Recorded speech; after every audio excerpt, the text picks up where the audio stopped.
Hello, friends. Before I tell you a real scary story, please like and subscribe so you don't miss the next videos. My name is Henry, and I have been a truck driver for over 20 years. I have worked in all sorts of conditions, from scorching deserts to snowy mountain passes, but nothing prepared me for that night on Highway 50, known as the loneliest road in America. My shift started as usual. I loaded the truck in Los Angeles and headed east to Salt Lake City.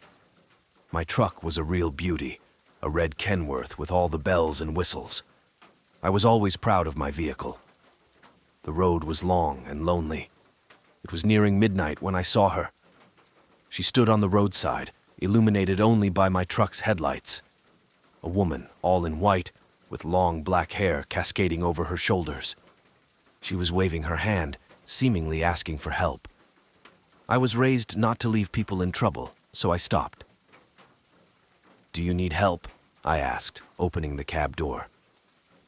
"Thank you," she whispered, barely audible, and climbed into the cab. "My name is Emily." Her voice was quiet, as if she feared someone might hear her. She sat next to me and we set off again. I tried to strike up a conversation, but she answered briefly and uncertainly, as if she was afraid of me. Several hours passed when I started to notice something was wrong. It was getting darker, even though dawn should have been breaking. I felt a chill run down my spine, and the further we drove, the more it seemed we were heading into nothingness. "Are you cold?" I asked, trying to break the tense silence. Emily silently nodded. I offered her a blanket, but she didn't take it. Then I realized her hands were as cold as ice. "Why are you out here alone at night?" I asked again, feeling that this question was becoming crucial. She remained silent. Then she slowly turned to me. Her eyes seemed empty, and her face was deathly pale. "I am here because I am looking for him," she said, and I understood she was not an ordinary person. "Who are you looking for?" I barely managed to ask, trying not to look into her eyes. "The one who killed me," she said, and her voice sounded like a whisper in the wind. I felt the hair on the back of my neck stand up. I realized this woman was a ghost, a spirit roaming the highway seeking revenge. I tried not to lose control of the truck, but my hands were trembling on the wheel. Emily continued to talk, telling her story. She was a young woman murdered on this road many years ago. Her killer was never found, and she was doomed to wander these roads forever. "You shouldn't have stopped," she said. "Now you will become part of this story too." My heart pounded in my chest as I realized I couldn't stop the truck. The brakes had failed, and we were speeding ahead at full throttle. The road ahead seemed endless, and I felt the truck beginning to lose control. Suddenly, a bright strip of light appeared. It was another truck heading towards us. I tried to avoid the collision, but couldn't. The impact was powerful, and I felt my truck overturn. Seconds turned into eternity. I heard screams but couldn't understand whose they were. Then everything went silent. I woke up in a hospital. My whole body ached, but I was alive. They told me I survived by a miracle. My truck was destroyed, but I was saved. I asked about Emily, but no one knew anything about her. The police said there were no signs of a woman at the crash site. But I knew the truth. I knew her ghost still wandered that road, seeking her revenge. Now, every time I drive along Highway 50, I feel her presence. I know that one day she will appear again, looking for a new driver to tell her story.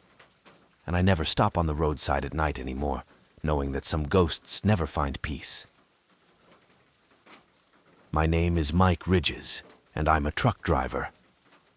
For almost 10 years now, I've spent my days and nights on the roads of the USA, hauling loads from one end of the country to the other. I've seen a lot during my travels, both good and bad, but nothing compares to what happened to me last year. It was a usual night shift. I was transporting cargo from New York to Los Angeles. The road was long, but it wasn't the first time. Usually I listened to music or the radio to stay awake, but this time something made me leave the radio off. Maybe it was intuition. I was driving through a deserted stretch of road in Arizona. It was around 2 a.m., and the only light I saw was from my headlights. The darkness around seemed impenetrable. I felt my eyes beginning to droop, so I decided to stop for a short break. On the horizon, I saw an old motel with a barely glowing neon sign. I parked my truck in the lot and got out to stretch my legs. The air smelled of old gasoline and dust. The motel looked abandoned, but I figured it was better to spend a few hours here than to fall asleep at the wheel. At the reception, an elderly woman with vacant eyes greeted me. She didn't even ask for my name, just handed me a key to a room. The room was simple, but I didn't need anything more. I threw my bag on the bed and immediately lay down to get some rest. I hadn't been asleep long when a strange sound woke me up. It was something like a whisper, but I couldn't tell where it was coming from. I got up and started listening. The sound seemed to be getting closer. It was coming from behind the bathroom door. I cautiously approached and opened the door. Inside it was dark, but the whisper continued. I turned on the light but saw nothing. I went back to bed, trying to ignore what had happened. But after a few minutes, the whisper started again, now louder. I went back to the bathroom, but this time I didn't turn on the light. The whisper grew even louder, and I finally understood the words. "He is coming. You cannot escape." A chill ran down my spine. I decided it was time to leave immediately. I gathered my things and quickly left the room. The corridor was dark and eerily quiet. I hurried to the exit when I heard footsteps behind me. I turned around. No one was there. When I got outside, I noticed my truck was just as I left it. But something was wrong. I felt like someone was watching me. Jumping into the cab, I locked the doors and started the engine. As I was leaving the parking lot, I saw a shadow standing by the window of my room in the rearview mirror. My heart pounded even harder. The road was dark and deserted again. I tried to focus on driving, but my thoughts kept returning to that eerie encounter. After driving for a few hours, I decided to stop at a large gas station to get some coffee and stretch my legs. The station was well lit and busy, which was somewhat comforting. After ordering coffee, I sat at a table by the window. Suddenly, a man in work clothes approached me. He looked tired, but his eyes were full of anxiety. "You saw her too?" he asked. "Who?" I was puzzled. "The woman at the reception. She isn't real. She shouldn't be there." My heart started pounding again. I didn't know what to say. "She only appears at night. Those who see her go missing. I saw her last year. Since then, I've been trying to find an explanation." Cold sweat trickled down my back. The man looked me straight in the eyes and said, "Be careful. She knows you saw her. She won't leave you alone." I quickly finished my coffee and returned to my truck. I needed to leave this place as soon as possible. As I hit the road, I couldn't shake the feeling that someone was following me. Every time I looked in the rearview mirror, I thought I saw a shadow pursuing me. A few days passed, but I still couldn't sleep peacefully. Every night, I heard that same whisper. It grew louder and more distinct. Eventually, I realized I couldn't keep running. I had to find out what was happening. I returned to that motel. This time, I was ready for anything. The same woman was at the reception. She looked at me with her vacant eyes and smiled. "You came back," she said.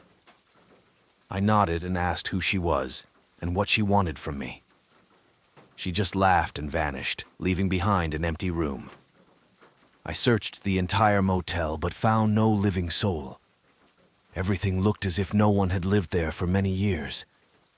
Then I realized that this place was cursed, and now this curse would haunt me. Since then, I haven't heard the whisper, but I know the shadow is still somewhere near.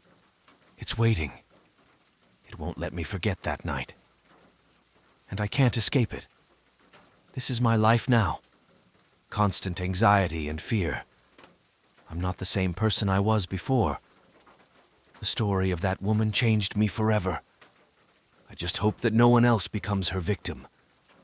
So if you ever see an old motel on a deserted road in Arizona, it's It's better to drive around it. Maybe it will save your life. I've been a truck driver for a long time, seen a lot on the roads, but that trip changed my life forever. It was a cold autumn evening when I was called for an urgent haul from New York to Los Angeles. I never refused extra work, especially when they promised double pay for urgency.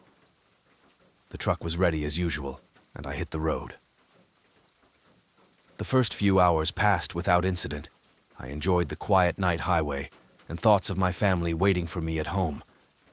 But a few hours later, as I crossed the desert regions of Arizona, strange things began to happen. Around 3 in the morning, I noticed something odd in my rearview mirrors. At first, I thought it was just fatigue, but when I looked closer, I saw a dark figure in the back seat of the cab. It was a man dressed in an old tattered coat. He just sat there, staring at me through the mirror. My heart began to pound faster, and I tried to convince myself it was just a hallucination from lack of sleep. I kept driving, trying to ignore the figure. But the further I drove, the more the feeling of unease gripped me. The figure didn't disappear. It only became clearer. I stopped at a gas station to get some coffee and stretch a bit. When I got out of the truck, I noticed the cab doors were locked from the inside. How was that possible? I was the one who locked them. Feeling a chill down my spine, I tried to unlock the door with the key, but it was useless. I had to break the window to get back inside. Back on the road, I felt the fear slowly taking over. I tried to contact the dispatcher, but there was no signal. That was strange because even in the desert, there's usually a signal. The sense of isolation and helplessness grew stronger. Suddenly, an old gas station appeared ahead, one I hadn't noticed before. It looked abandoned, but I decided to stop, hoping to find a phone or at least someone who could help.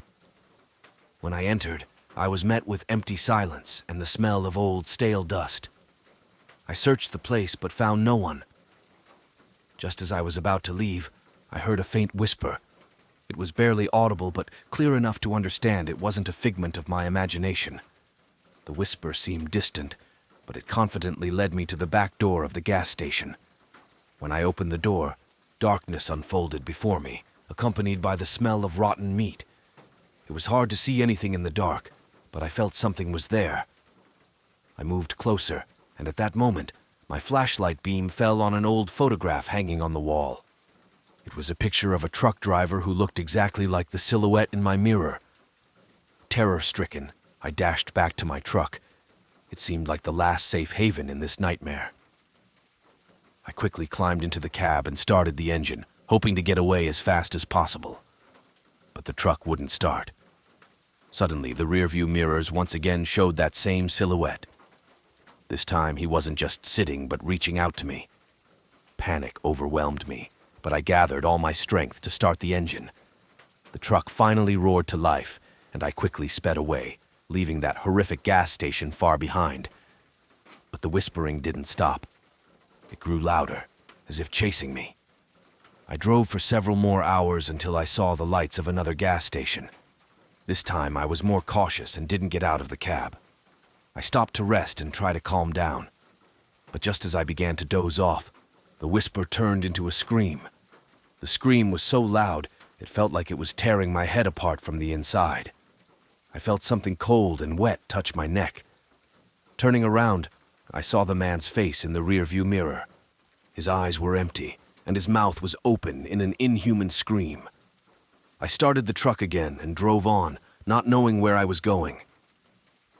By morning, I had reached Los Angeles. The city greeted me with sunlight, but I felt no relief. I stopped at the first parking lot I saw, jumped out of the cab, and collapsed to the ground. My body trembled with fear and exhaustion. Since then, I haven't gotten behind the wheel again. Every time I see a mirror, I feel like I see those empty eyes and hear that horrible scream again. That trip was my last. It showed me that we don't always control our fate. Sometimes the darkness finds us, no matter where we are.